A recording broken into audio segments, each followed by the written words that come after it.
Dimanche 7 avril 2019, bienvenue à tous et merci pour votre fidélité à l'ère du temps. Nous recevons Souleymane Gassama dit Elkas, journaliste, chercheur, sociologue et écrivain. L'un de ses ouvrages remarqués et remarquables, Un Dieu et des mœurs. Et Ousmane Khouma, maître de conférence à la faculté des sciences juridiques et politiques à l'université Cheikh Anta Diop de Dakar. Merci monsieur d'avoir accepter notre invitation. Dans l'attente d'un nouveau gouvernement, les demandes des Sénégalais sont nombreuses. Les Sénégalais se demandent quel sera le prochain gouvernement. Mais là, on remarque que le président de la République a nommé un premier ministre qu'il a reconduit, c'est Mohamed Boun Abdallah Dionne, qui a été reconduit, qui cumule avec le ministère d'État et secrétaire général de la présidente de la République. Il doit porter la réforme constitutionnelle pour supprimer le poste de premier ministre. D'ores et déjà, les gens en parlent beaucoup en se demandant comment cela peut-il se faire dans un pays comme le Sénégal qui ne connaît pas de crise politique. Ousmane Khouma, comment analysez-vous cette décision de supprimer le poste de Premier ministre? Bonjour Alassane, bonjour Monsieur Gassama, ravi de faire votre connaissance. Bonjour aux amis auditeurs de la e-radio. Alors on a accueilli la décision avec une certaine surprise parce que le secret manifestement était très bien gardé. Mais quand on regarde notre histoire institutionnelle, notre histoire politique, on peut y déceler quand même une certaine cohérence. Ce n'est pas une première. Selon les circonstances historiques, il est arrivé que ce poste de Premier ministre ait été supprimé. C'était déjà le cas après la crise de 62 en 63, Senghor avait supprimé le poste. Abdou Diouf de 83 en 1991 avait aussi supprimé le poste. Alors ici, la cohérence pourrait être remarquée dans la mesure où personnellement, j'ai toujours considéré qu'il y avait un moment trop entre le président de la République et le Premier ministre, compte tenu de notre architecture institutionnelle.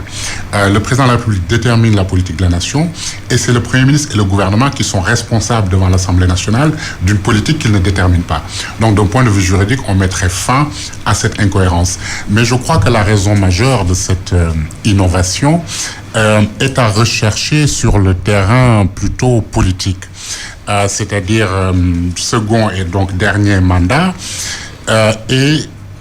Si on désignait un premier ministre, tout de suite l'interprétation aurait été peut-être le choix d'un dauphin.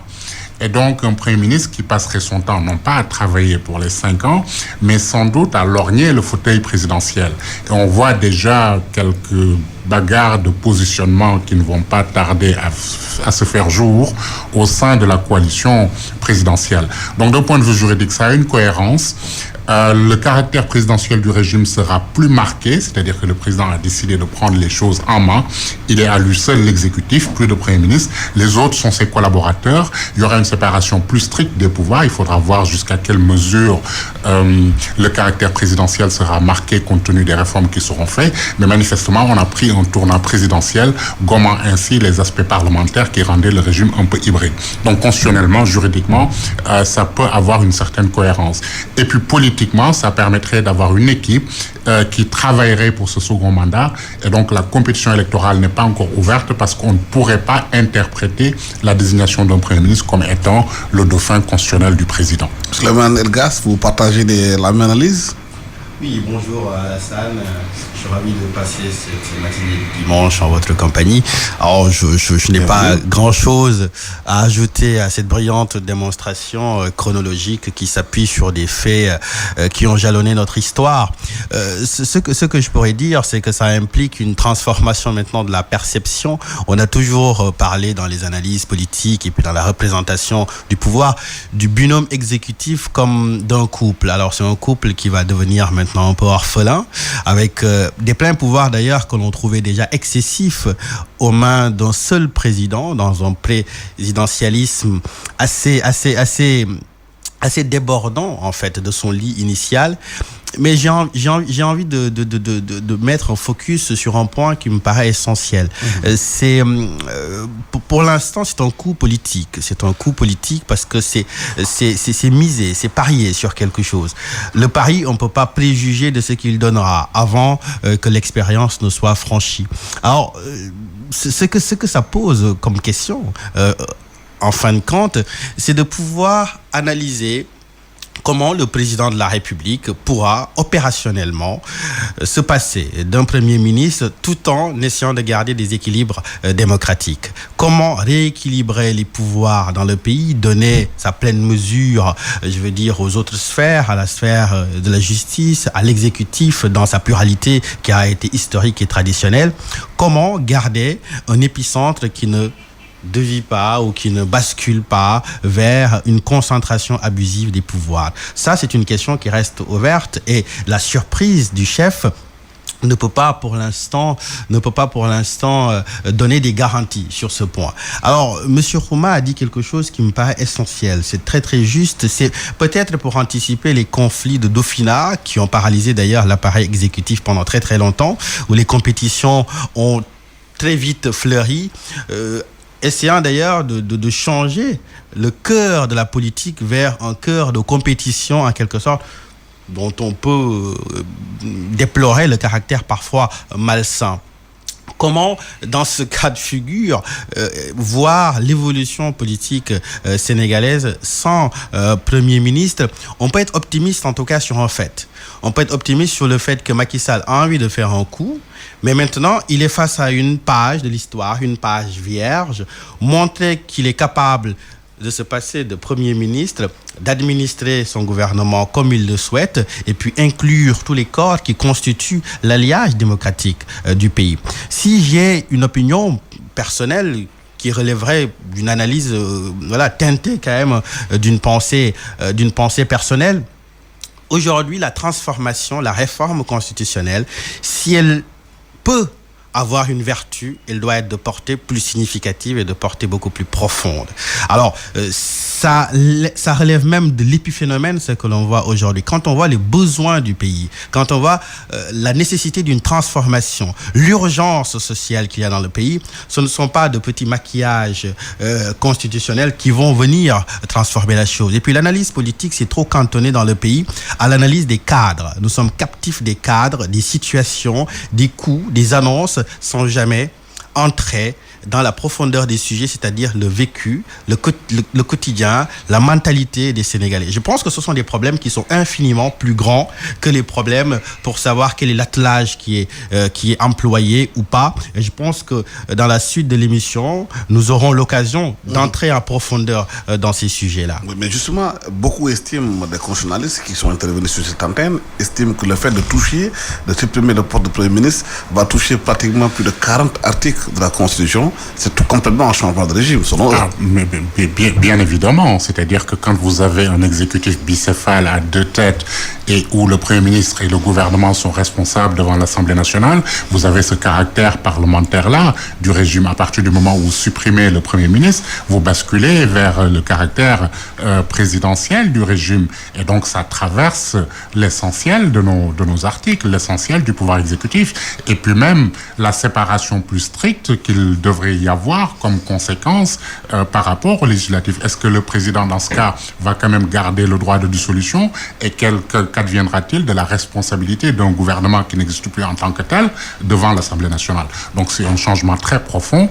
Ce n'est pas qu'un épiphénomène, c'est que le président de la République, politiquement parlant, a décidé de prendre les choses en main, c'est-à-dire que à lui tout seul, l'exécutif. Maintenant, pour garder l'équilibre démocratique, il faudrait en tirer toutes les conséquences, c'est-à-dire avoir une séparation plus stricte des pouvoirs, et donc que le législatif soit seulement le législatif, et que donc qu'il perde ce droit de dissoudre l'Assemblée nationale, puisqu'il n'y a plus de Premier ministre et son gouvernement responsables devant l'Assemblée nationale. Non, d'un point de vue constitutionnel, d'un point de vue du droit constitutionnel, c'est un changement très profond.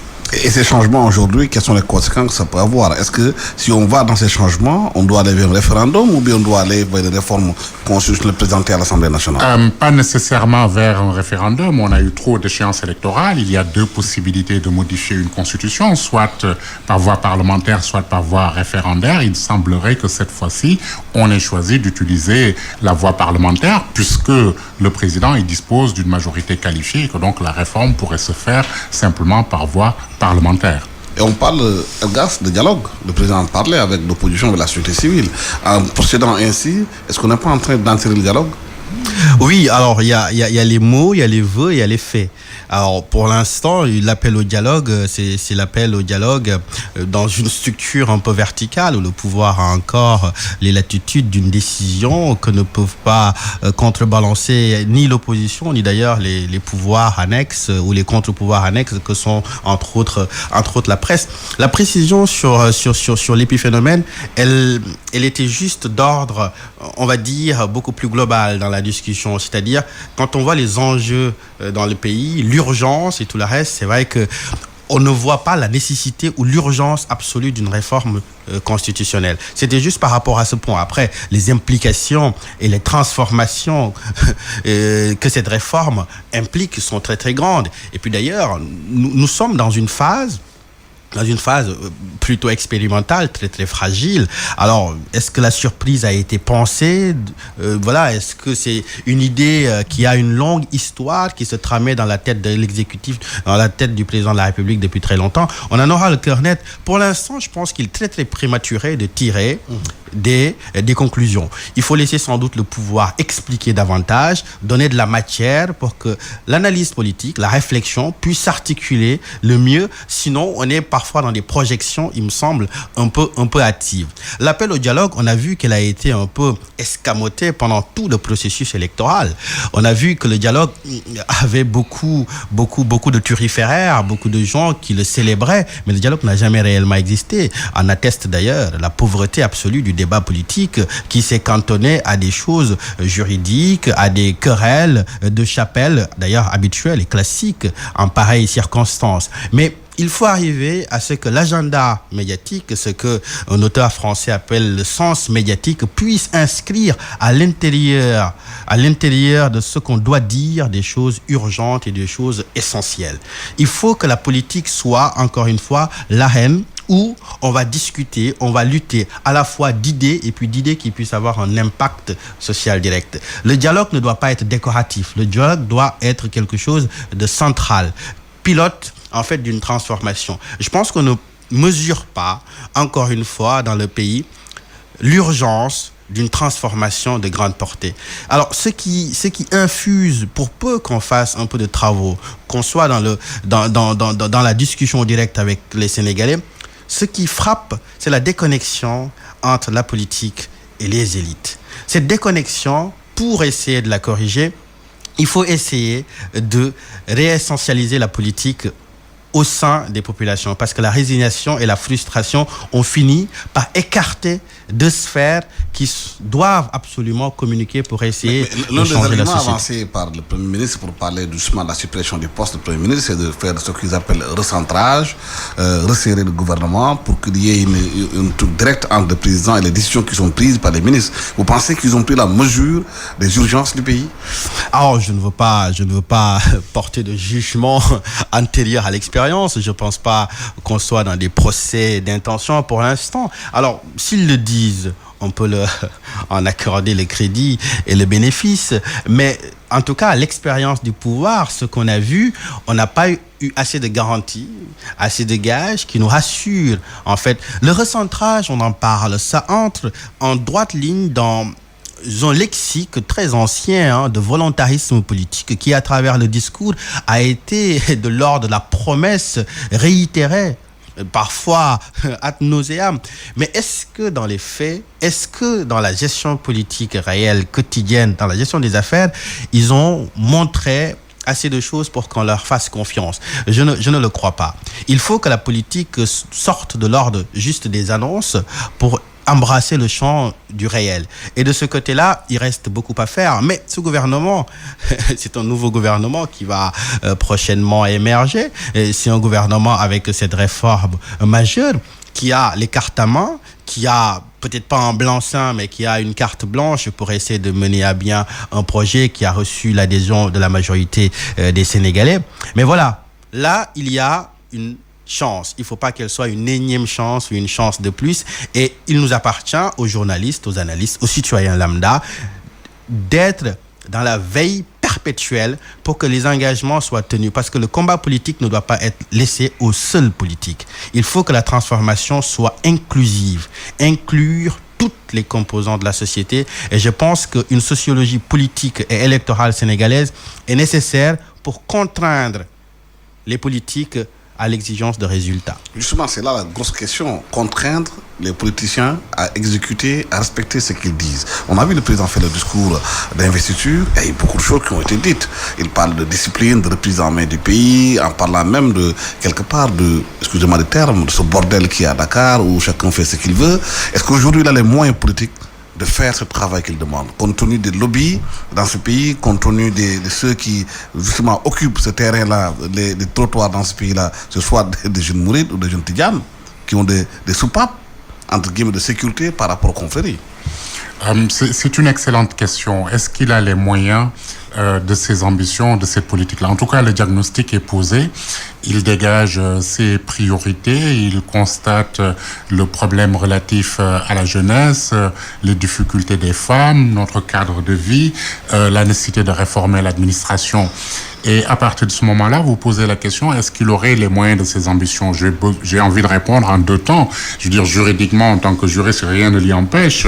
Il est élu au suffrage universel direct sur la base d'un programme et très bien élu. C'est lui qui nomme aux emplois civils et politiques. Donc, juridiquement, il a les moyens de sa politique. Alors, politiquement, est-ce qu'il aurait les moyens de ses politiques? Là aussi, il y a une évolution. Dans un premier mandat, vous avez l'obsession du second mandat. Il y a eu l'obsession d'un second mandat. Ce qui fait que vous êtes arrivé au pouvoir, bien évidemment, sur la base de promesses faites aux populations, mais aussi avec une coalition trop large où vous ne voulez pas frustrer. Et puis, vous avez une société où il y a différents ordres, n'est-ce pas, qui vous lestent un peu, et vous ne souhaitez pas fâcher de grands électeurs, de catégories de population ou de personnalités ou de groupes qui seraient capables d'empêcher votre réélection. Donc, vous jouez un peu avec cet électorat-là et puis vous avez le frein à main. Vous êtes extrêmement prudent dans les réformes parce que vous pensez au second mandat et ne voulez pas heurter une frange importante de la population, ce qui pourrait vous coûter la réélection. Là, c'est un second et dernier mandat. Donc, il a les coups des franges. Il n'a pas cette obsession d'être réélu. Bien sûr, on aura des municipales très vite dès décembre, des législatives en 2022, mais le président de la République n'est pas directement concerné. Je veux dire, toutes les consultations électorales depuis 2012, sa coalition l'emporte régulièrement, donc il pourrait être tranquille par rapport aux perspectives des municipales et des législatives et considérer qu'il est élu sur la base d'un programme et il veut marquer l'histoire de ce pays par son empreinte. C'est un ingénieur et il a une certaine obsession du résultat et des réalisations. On pense qu'à la fois juridiquement et politiquement, il a ces moyens-là, il a ses ambitions, s'il se donne les moyens politiques de se défaire de toutes les contingences politiques, de toutes les pesanteurs politiques qui ont un peu lesté le premier mandat parce qu'il y a eu l'obsession du second mandat. Maintenant, il est quasiment plébiscité, réélu très confortablement avec 58% des voix. Il n'y a plus d'autres échéances présidentielles pour lui, donc il peut dérouler naturellement son programme. Et le fait de supprimer ce poste de Premier ministre, je pense qu'on peut l'interpréter aussi comme étant une façon de dire « je suis à moi tout seul l'exécutif, c'est moi qui suis élu, je vais conduire les réformes nécessaires pendant ces 5 ans ». Donc assurément, je pense que s'il veut s'en donner les moyens, il les a. Mais l'inquiétude, c'est que dans ce pays, on a fait pratiquement tous les diagnostics. On sait ce qui ne va pas au Sénégal. Mais le problème, c'est l'action. Aller jusqu'au bout de l'action. Et le pays est assez particulier parce que c'est un pays traversé par des lobbies qui sont très puissants.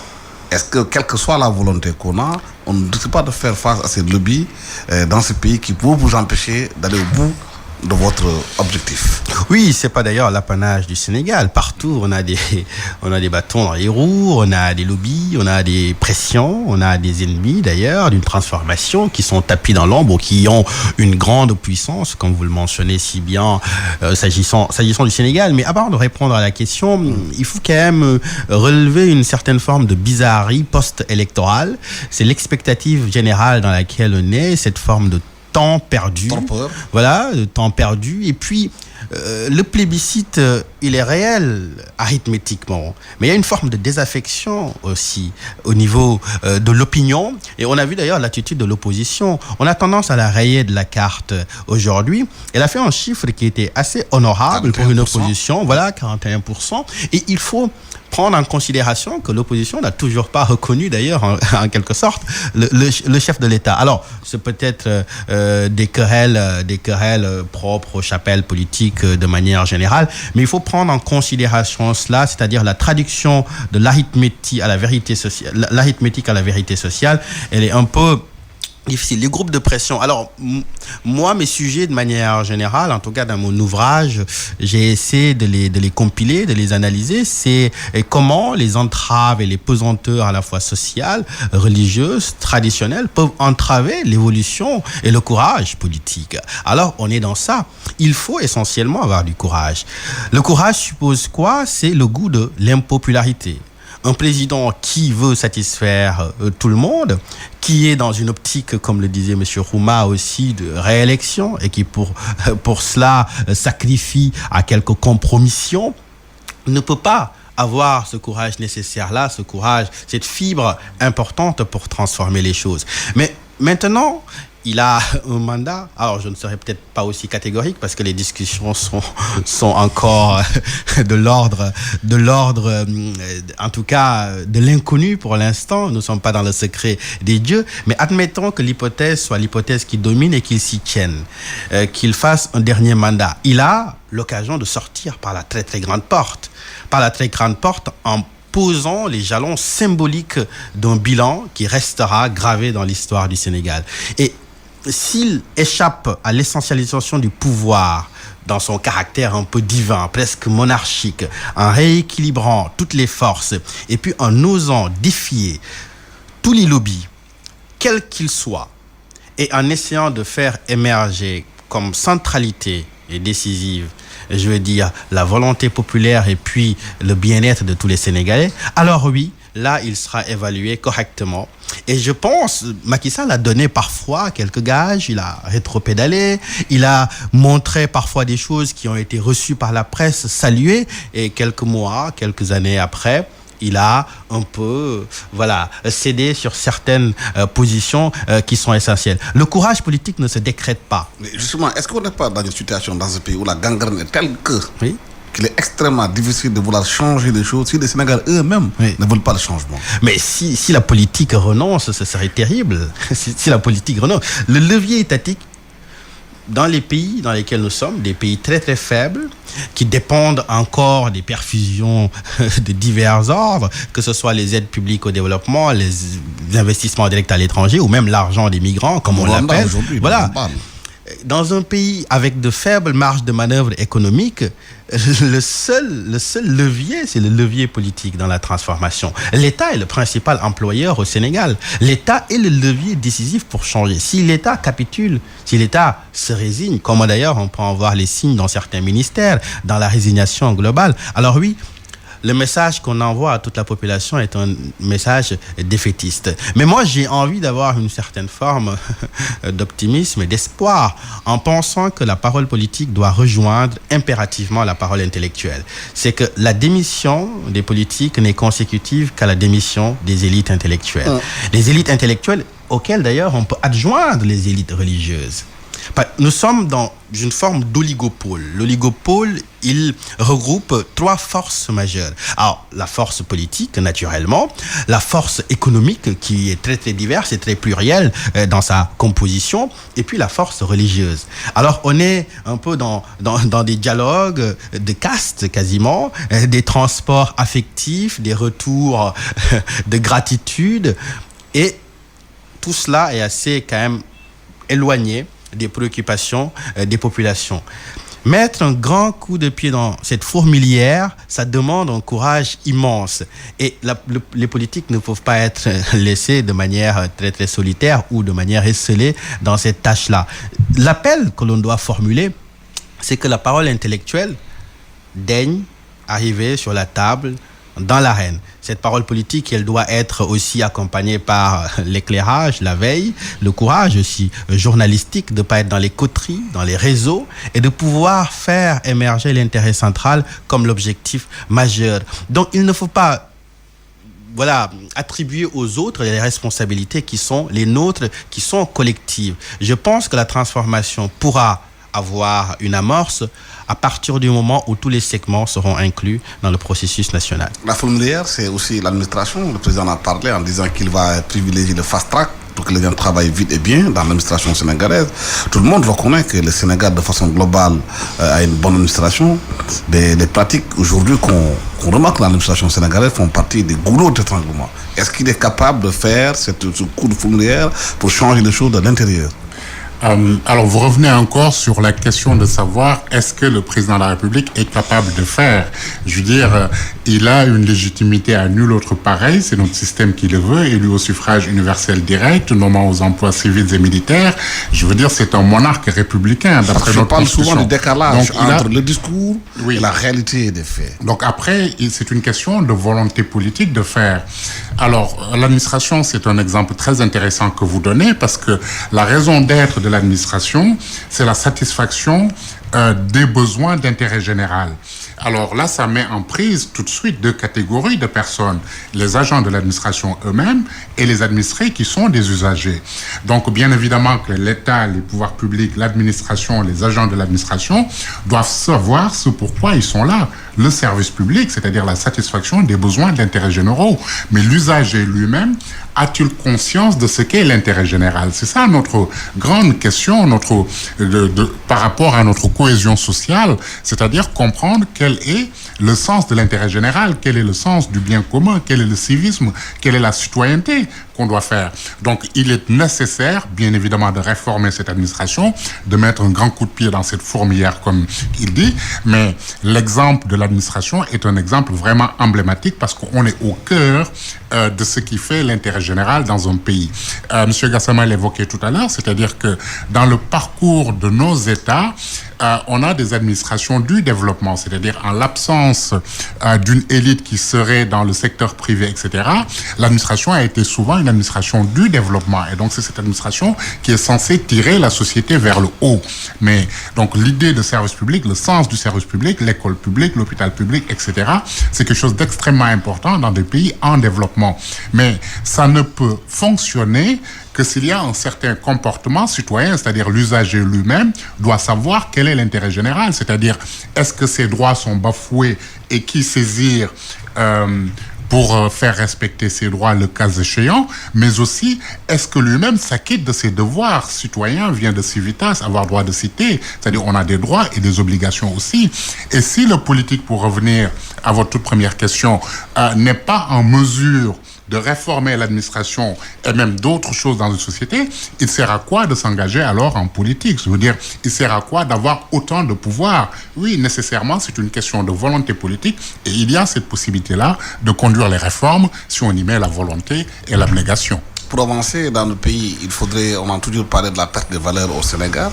On voudrait savoir aujourd'hui quelle est la responsabilité des élites sénégalaises dans cette perte de valeur. Alors, ce serait un procès un peu trop hâtif que de décapiter en place publique les élites comme étant finalement les gens qui seraient à la tête de ce manquement originel. Je pense qu'il faut prendre le temps de laisser infuser l'analyse à la fois dans sa complexité et puis d'essayer de voir à quel sein, de manière générale, sans jeu de mots, les Sénégalais sont nourris de manière générale. Alors, on a mentionné le secteur de l'administration.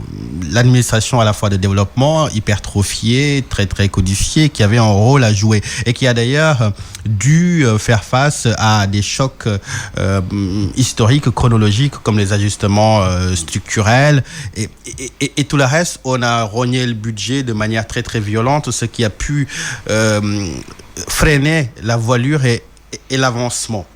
Alors, il faut savoir que l'administration, il y a un déficit d'exigence, un déficit d'évaluation. Et puis, pour que les politiques inspirent, il faut qu'elles soient exemplaires. Alors, ce déficit d'exemplarité est, on va dire, comme dirait Césaire, le poisson pourri par la tête, on est on est un peu dans ce cas de figure là. C'est-à-dire quand on va dans une administration sénégalaise, alors c'est très très inégal, hein. On peut entrer dans des administrations qui sont très bien tenues, d'autres qui ne le sont pas, mais la vulgate générale quand même, elle n'inspire pas grande confiance. Et ce qu'on remarque, c'est qu'il n'y a pas une forme d'urgence, de service de l'État et puis d'adhésion au sens supérieur de service national. Ça, c'est très, très important. Et ça, pour le faire, il faut être dans une coercition et aussi dans une pédagogie. C'est-à-dire montrer les sanctions et puis favoriser aussi l'épanouissement. Mais il faut prendre la question par une autre entrée aussi. L'autre entrée, c'est de savoir si les Sénégalais, par exemple, on en parle très souvent comme un défaut de notre mentalité, les retards chroniques, le manque de sérieux, c'est une certaine forme de laxisme. Mais les Sénégalais ne sont pas laxistes à tous les endroits. Les Sénégalais ne sont pas laxistes pour aller à la prière. Ils ne sont pas en retard quand il s'agit d'être dans une interaction parfois religieuse. C'est-à-dire, il y a dans le tissu des sacralités auxquelles les Sénégalais adhèrent une claire hiérarchie. C'est-à-dire tout ce qui est importé, tout ce qui est moderne, tout ce qui est de l'ordre de l'État et de la rationalité a tendance à être considéré comme en tout cas quelque chose de surnuméraire, quelque chose qui n'est pas assez de chez nous. Quand on est dans cela, on est dans une relation d'affection un peu troublée où l'institution est vue comme une contrainte. Et quand l'institution est vue comme une contrainte, on est dans la ruse, on est dans les tentatives d'échappement. Et ça, c'est très, très important. C'est-à-dire, les Sénégalais restent quand même des êtres dont les gestes, les actes sont inspirés aussi par les héritages à la fois culturels, traditionnels et religieux. Donc, on est dans cette forme de dichotomie originelle. Donc, au fond, la greffe de l'administration n'a pas pris parce qu'elle n'est pas comprise dans la culture et dans les mœurs des Sénégalais. Bah ça, c'est un sujet de sociologie et de sciences politiques d'ailleurs vaste. L'inadéquation entre l'État importé, comme l'appelait Jean-François Bayard, et les réalités un peu locales. Donc voilà, ça, c'est un sujet. On n'a toujours pas tranché à vif, et d'ailleurs, ce serait difficile de le faire. Mais il faut en tout cas mettre l'analyse sur cet aspect-là. C'est-à-dire, il y a deux États au Sénégal, d'ailleurs, qui se rejoignent. C'est l'État d'essence divine, l'ancien régime français en quelque sorte. Et on va peut-être retomber d'ailleurs dans cela de manière beaucoup plus absolue avec la suppression du poste de Premier ministre. Et puis il y a le bourg et le ngour, je veux dire, qui sont des extractions véritablement locales de chez nous. C'est-à-dire le pouvoir d'essence divin n'est pas uniquement importé, il est aussi sécrété par notre histoire. Alors, ce qui s'est rencontré en fait, c'est l'absolutisme du pouvoir des deux, et pas assez de corps démocratiques intermédiaires pour pouvoir être dans la vérification et puis dans la correction des profils qui sont parfois déviants. C'est ce qui est important de mettre sur la place. C'est-à-dire, on ne peut pas toujours extérioriser à chaque fois l'analyse à travers une extraversion générale. On doit toujours essayer de revenir à ce qu'on fait, à une forme de responsabilité locale.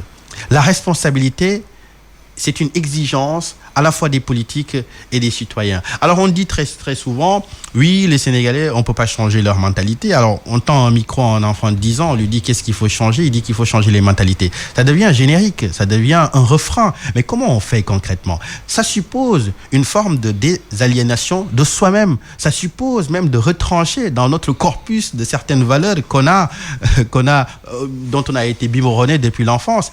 Donc, le travail sur nous-mêmes est un travail essentiel. Et ce travail-là, on n'ose pas pour l'instant le faire. Parce que si on met les Sénégalais devant un miroir, en quelque sorte, ils n'aimeront pas leur reflet. Alors c'est ce reflet-là qu'ils renvoient et qui est dans la gestion quotidienne du pouvoir. C'est pourquoi moi j'ai tendance à penser que la transformation n'a pas forcément uniquement comme condition la politique.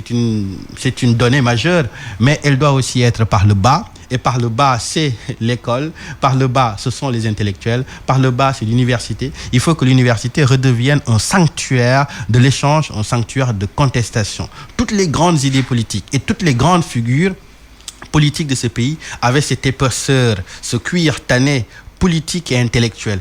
Et ce qu'on perd avec le temps, c'est que la politique n'a plus cette forme de grande science intellectuelle. C'est pourquoi on est dans des tâtonnements, on est dans des querelles de poste, d'ambition, des querelles d'ego, dans le clientélisme, ce qui a d'ailleurs par ailleurs existé dans le passé, mais qui atteint des sommets actuellement. Réinviter le débat intellectuel et le débat social au cœur de la politique. Moi, il me semble que c'est là où se joue l'enjeu majeur. Mais est-ce qu'aujourd'hui, les élites font le travail, justement, de cette perte de valeur dont on parle? Est-ce qu'elles donnent de l'art? Oui, la question est très intéressante sur la responsabilité des élites sur la perte des valeurs dans notre pays. Un peu partout au monde, la question est universelle, ce procès que l'on fait aux élites. Et on a vu ça, à quoi ça a conduit aux États-Unis, donc des élections de personnalités improbables, d'un Trump. On voit le débat en Europe avec le gouvernement italien, etc. On voit ce qui se passe au Brésil. Donc, c'est une question universelle. Ces sociétés qui veulent décapiter leurs élites. Les élites sont vraiment mal aimées. Et donc, on se pose fondamentalement la question du pourquoi. Si nous prenons les systèmes francophones, donc je disais, la réponse doit être nécessairement plus nuancée que cela.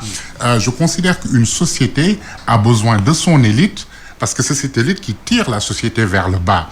Et donc, la question fondamentale chez nous, c'est est-ce qu'il y a encore cette élite-là? Moi, je considère qu'il n'y a pas assez d'élite, et je le déplore, et que cette élite-là, le peu qui en reste, a démissionné, c'est-à-dire a déserté l'espace public. Et on a une sorte de concurrence de plusieurs légitimités, c'est-à-dire que on a hérité du système français, francophone, la fabrique des élites, c'est-à-dire le système de grandes écoles. Quand la France sort de la Seconde Guerre mondiale, doit reconstruire son administration, on met l'École nationale d'administration, on met Polytechnique, on met les grandes écoles d'ingénieurs, Sciences Po Paris, etc. Donc la fabrique des élites qui est absolument assumée, parce qu'il faut développer à la fois l'État et l'administration, mais aussi le secteur privé. Et quand on a la prétention de faire de la politique, de servir, d'être un grand commis de l'État, on sait qu'il faut faire l'Institut politique, l'École nationale d'administration. Si on veut faire dans le secteur privé, il faut une grande école commerciale. Si on veut être un grand ingénieur, il faut aller à Polytechnique, à l'École des mines, au point de chaussée, etc. Les choses étaient claires, c'est-à-dire on a beau traiter le système d'élitisme, au moins il y a la méritocratie. On sait ce qu'il faut faire pour prétendre à quelque chose. Bien, transposé à nos sociétés, au moment des indépendances, bien évidemment, on a essayé l'École nationale d'administration, l'École polytechnique, etc. Aujourd'hui, ce que l'on constate, c'est un nivellement par le bas et la concurrence d'autres types de légitimité. J'en veux pour preuve un exemple. La discussion même dans la langue officielle de notre pays. Quand on écoute les médias, vous faites beaucoup plus d'émissions en langue locale qu'en langue française. Pourquoi pas? Pour toucher le plus grand nombre. On a même des parlementaires qui ne parlent pas la langue officielle du pays. Et donc, ce qui est derrière, c'est qui sont ces élites-là cultivées à l'occidental pour devoir gouverner, pour pouvoir diriger. Et il y a une revanche d'une autre catégorie sociale qui prétend pouvoir diriger sans en avoir eu la formation préalable. Et donc, il y a cette concurrence-là de catégories sociales. Et chez nous, les élites sont vraiment mal aimées. Et donc, cette élite se retrouve très mal à l'aise. C'est comme dans les médias où les animateurs veulent prendre la place des journalistes. Dans tous les secteurs. C'est-à-dire que dans une société, c'est fondamental ce que vous dites, dans une société où tout le monde peut prétendre à tout, ça pose un vrai problème et ça crée la fuite des élites qui restent en Occident, qui ne rentrent plus, ou qui désertent l'espace public. La nature ayant horreur du vide, c'est d'autres catégories de personnes qui prennent cet espace-là et cette élite se dit, je n'ai pas envie de me mêler de ça parce que l'élite est nécessairement, excusez la tautologie, élitiste. Et donc, je pense qu'on a besoin d'une élite pour tirer les choses vers le haut et qu'il faudrait peut-être cesser par moment le procès contre les élites parce que ça fait le lit de tous les populismes. Alors, pour répondre directement à votre question, est-ce qu'il y a une responsabilité des élites sur la perte des valeurs au Sénégal? Nécessairement oui, même si la réponse est nuancée par rapport à tout ce que je viens de dire. La vertu de l'élite, c'est la méritocratie, mais c'est aussi l'exemplarité. C'est-à-dire que si vous échouez dans vos politiques de développement, vous n'arrivez pas à développer une administration performante, vous n'arrivez pas à développer un secteur privé, vous n'arrivez pas à améliorer les conditions de vie des populations, on se dit, mais de quelle élite s'agit-il?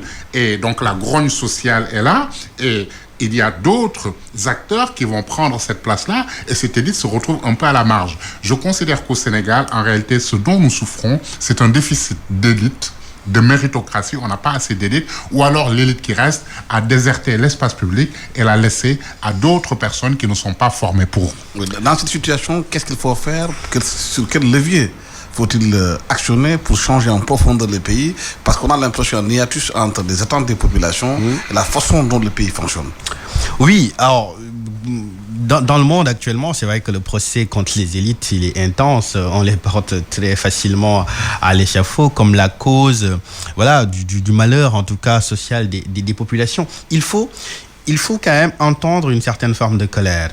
Je pense que c'est essentiel, ne pas s'enfermer parfois dans un élitisme qui peut être condescendant. Je pense que ce qu'on a vu en Europe avec la montée des populismes de droite, c'est parce que beaucoup de populations se sont senties parfois peu entendues, parfois même trahies. Le même mouvement, la même lame de fond, on la retrouve aujourd'hui dans les sociétés africaines. C'est-à-dire cette quête d'identité, cette quête de véritables recettes endogènes apportées au pouvoir des gens qui étaient peut-être pas au fait de la gestion administrative de l'État, de tout ce qu'elle implique, mais qui ont une légitimité sociale, historique, culturelle, traditionnelle et religieuse. En fait, qui entendent leurs cris. Oui, qui entendent leurs cris et puis qui savent surtout que tout ce qui est importé, c'est pourquoi toute colonisation a vocation à échouer. Parce que le corps d'origine, il est résilient, il se régénère et il reste. En fait, c'est toute l'intelligence du panachage qu'il faut réussir un peu à établir. Alors, les corps d'élite de la République, que ce soit Sciences Po, l'ENA, Polytechnique, Pont-Dieu-Saucier, les mines et tout le reste, alors, ils ont leurs vertus. Assez clairement une fabrique de la compétence au service national. Mais ils ont pu être aussi des élites de concentration qui ont empêché parfois l'ascenseur social de marcher, qui ont été dans la captation, en tout cas, des postes d'élection. Et puis, on a aussi importé cet art-là au Sénégal. C'est-à-dire, on a une administration qui produit une élite d'ailleurs qui de plus en plus se désintéresse parfois de la politique. On voit des transhumances d'ailleurs dans le monde de la presse que vous connaissez très très bien, de grands journalistes, de bons journalistes très bien formés qui finissent par déserter la presse pour aller faire de la communication, soit dans les ministères, soit dans les ONG. Donc il faut comprendre qu'il y a un malaise originel. Et face à ce malaise originel, on ne peut pas uniquement attraire à la barre les élites. Alors, les élites existent. Moi, je pense que le grand problème, c'est que les élites sont dans un mandarinat. Ce sont des mandarins. C'est qu'ils ne prennent plus le risque. C'est-à-dire parler pendant très très longtemps, partout dans le monde, à chaque fois où des scènes intellectuelles ont émergé, ont eu un ancrage, ont eu une portée, c'est parce que des gens très très courageux l'ont fait au péril des idées, dans une confrontation. Au Sénégal aujourd'hui, quelles sont les élites aujourd'hui? Quels sont les intellectuels de renom qui se prêtent au jeu d'un débat sans concession? On est dans la complaisance, on est dans les amitiés, on est dans les coteries, on est dans les réseaux. Et ça ne peut pas établir quelque chose de vertueux et puis voilà, une matière en tout cas qui peut transformer les choses. Je pense que c'est ça, c'est qu'il faut que les intellectuels, faut que les élites, d'ailleurs qui sont très très larges, sortent de leur confort, sortent de leur abri et qu'on amène toutes ces choses-là sur la table, que ce soit d'ailleurs piloté par les journalistes, par les clubs de lecture, voilà, par toutes ces choses-là pour essayer dans cette tambouille intellectuelle de servir à la parole politique quelque chose qui peut être une base à l'action. Je pense que les élites existent. Je pense que chronologiquement, depuis le temps, les Sénégalais produisent constamment, comme d'ailleurs beaucoup de pays, des élites. Mais il faut contraindre les élites à sortir un peu de leur monde doré pour discuter. Dans leur zone de confort. De leur zone de confort. Moi, j'en veux pour preuve, encore une fois, l'université. Moi, j'ai toujours idéalisé l'université sénégalaise. Mais quand j'ai commencé mes recherches, avant de terminer mon doctorat, j'ai été frappé par une certaine forme de confidentialité de la qualité qu'il y a dans l'université, qui n'est pas d'ailleurs à la portée de tout le monde. Voilà. Alors que des initiatives de vulgarisation, redéfinir l'université comme un sanctuaire du débat, c'est quelque chose d'essentiel parce que l'université peut pour le coup être un levier, un catalyseur de tous ces débats qui sont nécessaires.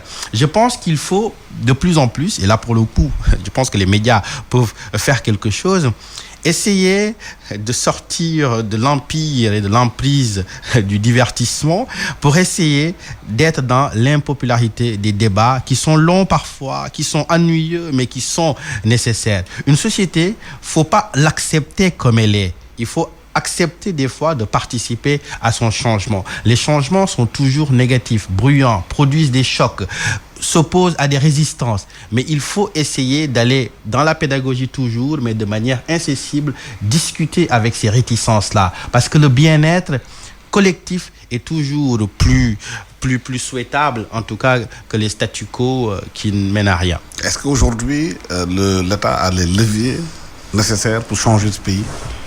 En profondeur. Très bonne question. Vous demandiez quels sont les leviers d'un véritable changement en profondeur. C'était votre question initiale. J'ai envie de vous répondre. 1, l'éducation. 2, l'éducation. 3, l'éducation. C'est-à-dire que toutes les réformes dont on parle, puisque vous parlez de l'État, et donc on revient au discours d'investiture du président de la République qui dresse ses priorités, la jeunesse, les femmes, le cadre de vie, l'administration. Je veux dire, si les jeunes ne sont pas éduqués, ne sont pas formés, ils ne seront pas employables. Je veux dire, c'est une évidence. Si les femmes ne sont pas instruites, elles ne deviennent pas indépendantes, autonomes, elles deviennent plus vulnérables. L'autre priorité est notre cadre de vie.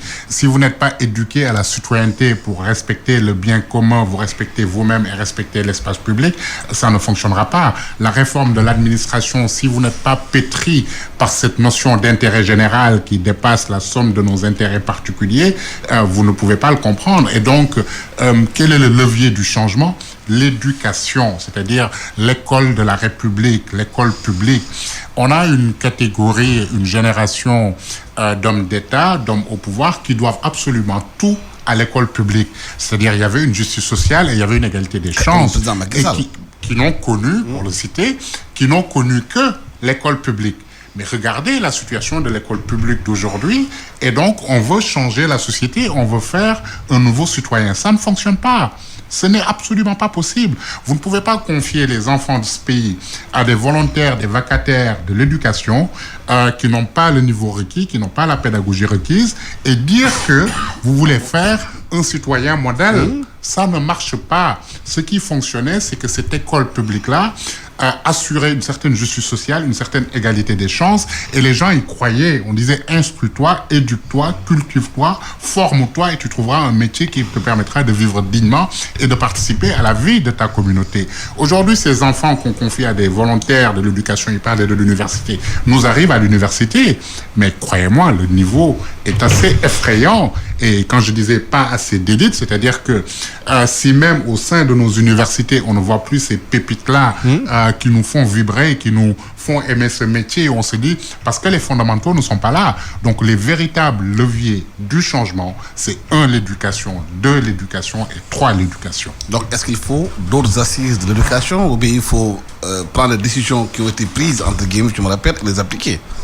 Oui, alors des assises, on en a fait. C'est l'application qui voilà, c'est le risque d'ailleurs de tomber dans une administrationnite un peu aiguë de colloques, de séminaires interminables où on réfléchit, où on partage des cocktails et voilà, ça ne transforme pas véritablement les choses. Alors moi, je dirais qu'il faut aussi sortir d'un certain centrisme dakarois. Il faut savoir que dans ce pays, il y a 10 millions de Sénégalais au bas mot qui ne vivent pas à Dakar. Et la vitrine, c'est pas forcément les profondeurs. Et il faut prendre le temps de connaître le pays dans sa complexité, dans sa composition ethnique, géographique, dans les disparités. Et quand on s'immisce à l'intérieur du pays, actuellement, c'est ce qu'on fait dans une tournée organisée par l'Institut français, c'est de voir toute cette diversité-là. Et il y a des élites, il y a des bourgeoisies locales qui essaient tant bien que mal de faire ce qu'elles peuvent, mais elles sont entravées parce que il y a moi c'est ce que j'ai en tout cas vu, c'est ce que j'ai relevé et qui m'a beaucoup préoccupé, c'est une forme de résignation. Les populations ne croient pas aux politiques, elles sont résignées. Les populations ne croient pas à la portée transformatrice. Parce qu'ils ont été tellement trompés par les politiciens qu'ils se disent à quoi. Exactement. Ils ont été tellement trompés qu'ils consentent à une relation d'ailleurs de clientélisme. C'est-à-dire, étant donné qu'ils ne peuvent plus être séduits quasiment par les idées, alors toutes les couches annexes de l'ordre de la communauté, de l'ethnie, de la religion, voilà, et puis de l'achat de conscience, parfois de la corruption, viennent se substituer à l'offre politique de conviction et de persuasion. Et c'est très, très important. Je terminerai juste sur la question des élites. Encore une fois, les élites ont un rôle décisif face à l'histoire. Nous ne produisons pas assez d'intellectuels de grande renommée qui puissent inspirer toute la transformation nécessaire. Et ça, c'est à l'échelle d'ailleurs du continent. Si nous avons une littérature, si nous avons des sciences sociales, si nous manquons autant de revues, par exemple, qui puissent, dans la place du monde, essayer de situer l'Afrique comme une centralité intellectuelle, oui, nous allons toujours taper de manière vaine sur les politiques parce que les politiques ne sont que les conséquences de la démission intellectuelle. Merci infiniment à Souleymane Gassama Elgas, journaliste, chercheur, sociologue, écrivain, l'un de vos ouvrages, Remarqué et remarquable, Un Dieu et des mœurs. Merci aussi à Ousmane Khouma, maître de conférence à la faculté des sciences juridiques et politiques à l'UCAD. Merci à Louis Diassé qui a tenu la technique. Merci à Mara, caméraman, Bara caméraman qui était avec nous. Merci et bon dimanche à tous.